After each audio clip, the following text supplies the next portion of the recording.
सावित्री ज्योतिराव फुले सातारा जिल्ह्यातील खंडाळा तालुक्यातील नायगावच्या खंडोजी नेवासे पाटलांची गम्य अवघ्या 9व्या वर्षी ज्योतिराव फुले या माणसाशी माझं लग्न झालं आणि हळूहळू मला कळायला लागलं की ज्या माणसाशी माझं लग्न झालंय ना तो एक साधा सुद्धा माणूस नाही, बल्कि या जगातला एक क्रांती सूर्यच आहे.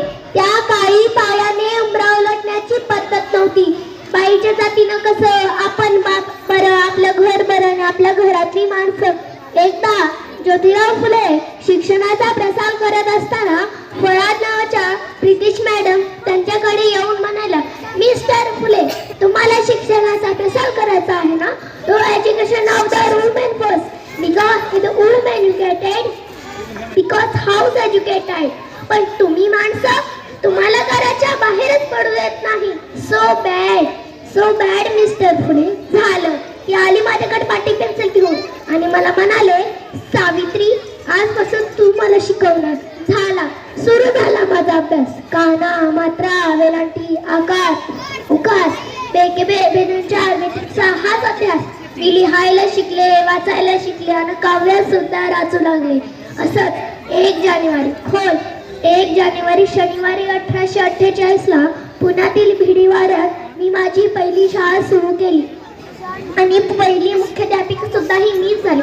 शेरपाटासारखा जगलात तर काम होईल, पण जर वाघासारखं जगलात तर नाफ होईल. पण धर्माचं मात्य, पण समाजाच्या मात्या, धर्म बुडाला म्हणून पद्यमळी सुरू होती. शाळेत जाताना चिखल फेकला मी सहन केलं, शेण फेकला तरी मी सहन केलं, चुकला तरी मी सहन केलं. आता माझा सहनशीलतेचा अंत झाला होता. नाचानं एक झटिकानं माझ्या समोर येऊन म्हणतो, ए टावळे, कुठे निघालीस? आधी आमच्या पुरीबाईंना शिकवणं बंद कर. कदाचित त्याला माहित नसावं की आम्ही सुद्धा ज्योतिराव परिवाराच्या पत्नी होत्या. अशी घेणे सटकन कानाखाली वाजवली सुनावलं. आज आलाय थोबाड फुटले, पण जर पुन्हा आलास ना तर तुझ्या रक्ताला इथे तिरंगेल. स्त्री कोणत्याही धर्माची किंवा जातीची असो, ती नेहमीच या परिपाड्यात आलेली आहे. म्हणून म्हणे की विद्येविना मती गेली, मतीविना गती गेली. विद्येविना मती गेली, मतीविना गती गेली. कधी म्हणे शुद्ध खसली, एवढा आनंद झाला एका विद्याने केले. म्हणूनच मुलींना वाचवा, मुलींना शिकवा आणि देशाची साक्षरता. का तर एक मुलगा शिकला ना तर तो एकटाच शहाणा होतो, पण एक मुलगी शिकली ना तर ती संपूर्ण घरदाराला शहाणी करते. म्हणूनच मुलींना वाचवा, मुलींना शिकवा आणि देशाची साक्षरता वाढवा. धन्यवाद.